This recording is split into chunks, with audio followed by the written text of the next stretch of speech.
Hello everyone, जय भीम, नमो बुद्धाय। स्वागत है आप सभी का ट्रूथ लिटरेचर में। आज हम जानने और समझने का प्रयास करेंगे गणेश के बारे में। क्या गणेश का वेदों में वर्णन मिलता है या फिर रामायण में वर्णन मिलता है या फिर उपनिषदों में वर्णन मिलता है। साथ ही साथ यह भी हम जानने का प्रयास करेंगे कि क्या यह वैज्ञानिक आधार पर संभव हो सकता है कि किसी बच्चे का धड़ और हाथी का सिर लगाकर उसको जिंदा किया जा सके। तो आइए शुरुआत करते हैं और हम समझने का प्रयास करते हैं। तो मैंने ग्रोक से सबसे पहले सवाल पूछा, क्या गणेश का वेदों में वर्णन है, शॉर्ट में जानकारी दें। तो क्या बताया कि वैज्ञानिक आधार पर वेदों में ऋग्वेद, यजुर्वेद, सामवेद, अथर्ववेद में गणेश का स्पष्ट वर्णन नहीं मिलता है। गणेश का उल्लेख वाद में जैसे गणेश पुराण, मृदंग पुराण और महाभारत जैसे ग्रंथों में प्रमुखता से मिलता है। वेदों में गणपति शब्द कुछ स्थानों पर आता है, लेकिन सामान्य रूप से गणों का स्वामी या इंद्र जैसे देवताओं के लिए प्रयुक्त होता है, न कि विशिष्ट रूप से गणेश के लिए। गणेश की आधुनिक छवि हाथी सिर वाले देवता यानी वैदिक साहित्य में यह अनुपस्थित है। फिर मैंने आगे और सवाल पूछा कि उपनिषद में कोई उल्लेख है क्या। तो यह क्या बताता है कि उपनिषदों में गणेश का स्पष्ट उल्लेख नहीं मिलता है। उपनिषद जैसे ईड्स, केन, कठ, मुंडक मुख्य रूप से दार्शनिक और आध्यात्मिक विषयों जैसे ब्रह्म, आत्मा और मोक्ष पर केंद्रित है।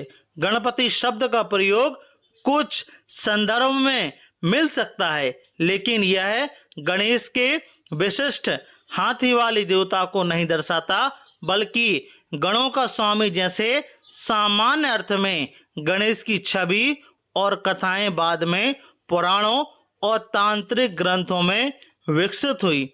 ऐसे ही मैंने वाल्मीकि रामायण में भी पूछा, तो क्या बताया कि वाल्मीकि रामायण में गणेश का स्पष्ट उल्लेख या वर्णन नहीं मिलता।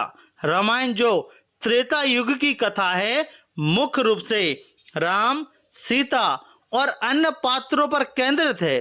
गणेश की पूजा और उनकी विशिष्ट हाथी सिर वाले देवता बाद में पुराणों जैसे गणेश पुराण और तांत्रिक साहित्य में प्रमुखता से उभरी। वाल्मीकि रामायण में गणपति या गणेश से संबंधित कोई प्रत्यक्ष संदर्भ नहीं है। तो ये हमने इनके ग्रंथों में जाना। और ये जो पुराणों की बात कर रहे हैं, तो पुराण 18 प्रकार के होते हैं और ये तो अभी लिखी गई।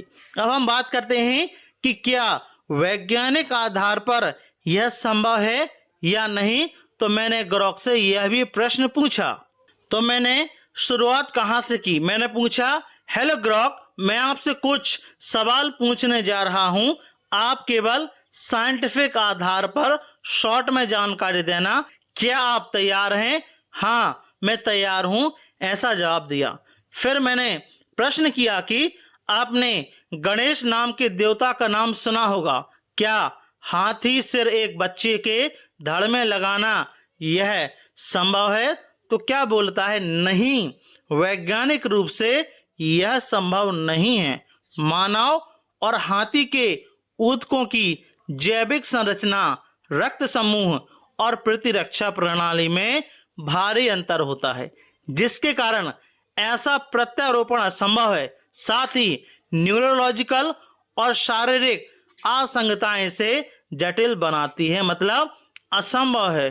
फिर मैंने दूसरा सवाल पूछा, ओके, क्या एक स्त्री के शरीर के मैल से बच्चा बनाना या उसमें जान डालना संभव है, जैसे कि गणेश की कहानी में हमें बताया गया है। तो बोलते हैं नहीं, वैज्ञानिक रूप से यह संभव है। मिट्टी या किसी अन्य पदार्थ में जैविक प्राणी बनाना या उसमें जान डालना जैविक नियमों के खिलाफ है। जीवन के लिए डीएनए, कोशिका विभाजन और जैविक रासायनिक प्रक्रियाओं की आवश्यकता होती है, जो केवल प्राकृतिक जैविक प्रणालियों में संभव है। गणेश की कहानी पौराणिक और प्रतीकात्मक है, ना कि वैज्ञानिक। तो यह वैज्ञानिक रूप से तो असंभव है, लेकिन कुछ लोग बोलते हैं कि यह तो पहली सर्जरी थी जो गणेश ने की थी। आगे क्या बोलते हैं कि गणेश की कथा के अनुसार जन्म की प्रक्रिया बताई गई है।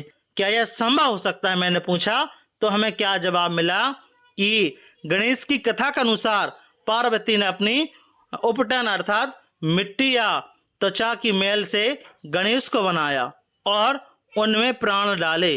वैज्ञानिक आधार पर यह संभव नहीं है।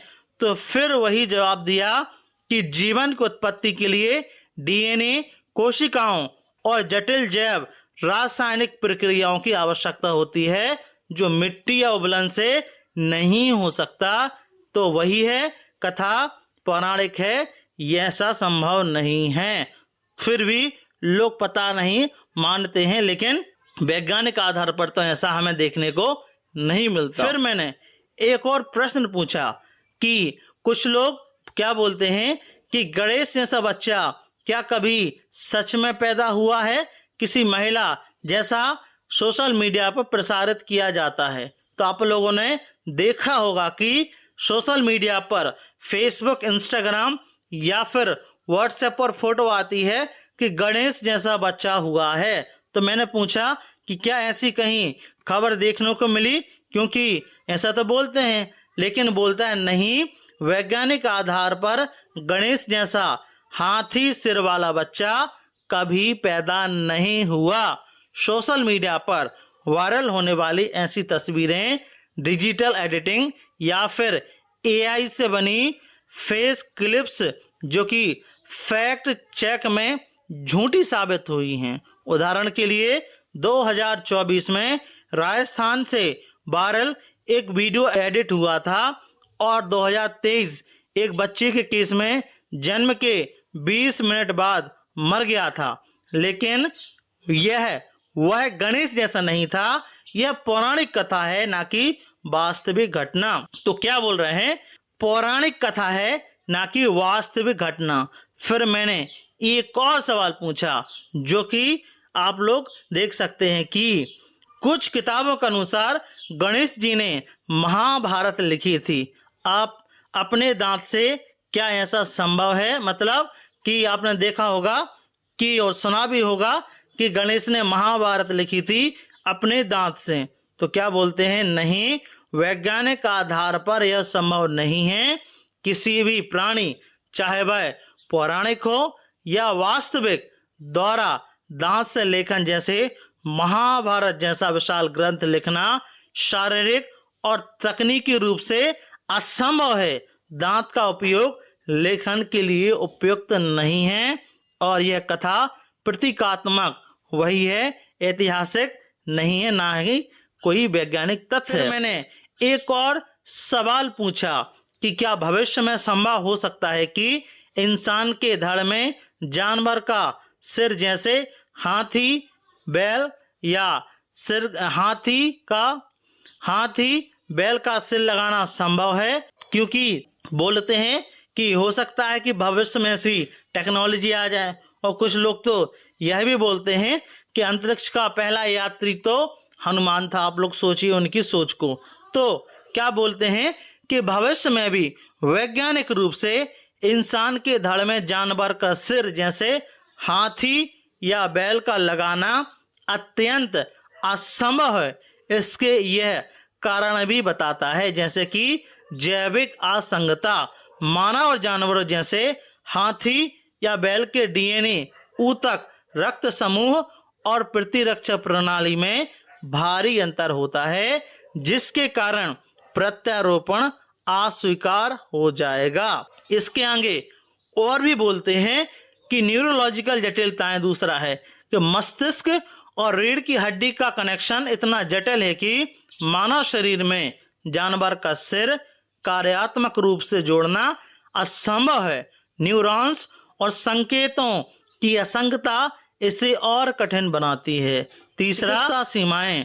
वर्तमान में सिर प्रत्यारोपण तकनीक हेयर ट्रांसप्लांट मानव से मानव में भी प्रायोगिक और असफल है। जानवरों के साथ यह और जटिल होगा। भविष्य में बायो इंजीनियरिंग या आनुवांशिक इंजीनियरिंग में प्रगति हो सकती है, लेकिन इस तरह का हाइब्रिड प्रत्यारोपण विज्ञान के मूल सिद्धांतों और जैविक सीमाओं के कारण संभव नहीं दिखता। यह अभी भी पौराणिक या काल्पनिक अवधारणा रहेगी। फिर मैंने एक और सवाल पूछा जो कि महत्वपूर्ण था, तो क्या हम इन कथाओं को वैज्ञानिक आधार पर काल्पनिक मान सकते हैं? मैं फिर से बोल रहा हूं, केवल वैज्ञानिक आधार पर। फिर इसने क्या जानकारी दी? हाँ, वैज्ञानिक आधार पर गणेश से संबंधित कथाएं जैसे मिट्टी से निर्माण, हाथी सिर का प्रत्यारोपण, दांत से महाभारत लेखन काल्पनिक हैं। यह जैविक, शारीरिक और रासायनिक नियमों के विरुद्ध हैं और इसका कोई वैज्ञानिक साक्ष्य नहीं है। यह कथाएं पौराणिक और प्रतीकात्मक है, ना कि वास्तविक घटनाएं। तो आई होप आपको समझ में आया होगा। इसके बाद एक और सवाल पूछा, इसका क्या कारण है कि यह काल्पनिक हैं? तो फिर वही उसने जानकारी दोहराई कि जैविक असंभवता, प्रत्यारोपण की असंगतता और भी कारण इसने गिनाए, भौतिक सीमाएं और साक्ष्य का अभाव। तो आई होप आपको समझ में आ गया होगा कि किस प्रकार से वैज्ञानिक आधार पर ये चीजें असंभव है। मुझे समझ में नहीं आता कि भारत में क्या हो रहा है। कुछ लोग हनुमान को पहला अंतरिक्ष यात्री बता देते हैं, तो कुछ महाशय यह बोल देते हैं कि यह तो पहली सर्जरी ट्रांसप्लांट थी, हेयर ट्रांसप्लांट थी, जो कि सबसे पहले भारत में हुई थी। तो आप लोग खुद समझिए, खुद निर्णय लीजिए कि आपको आस्था रखना है या फिर विज्ञान पर विश्वास रखना है, जिस विज्ञान ने आपको आधुनिक सुविधाएं दी, और इन जैसे काल्पनिक साक्ष्यों पर आपको विश्वास करना है या फिर नहीं। आपका इस वीडियो के बारे में क्या ख्याल है, प्लीज हमें कमेंट बॉक्स में ज़रूर बताएं। यदि आप ट्रूथ लिटरेचर पर नए हों, ट्रूथ लिटरेचर को आप सब्सक्राइब जरूर करें, साथ ही साथ हमारी वीडियोस को शेयर जरूर करें। जय भीम, जय भारत।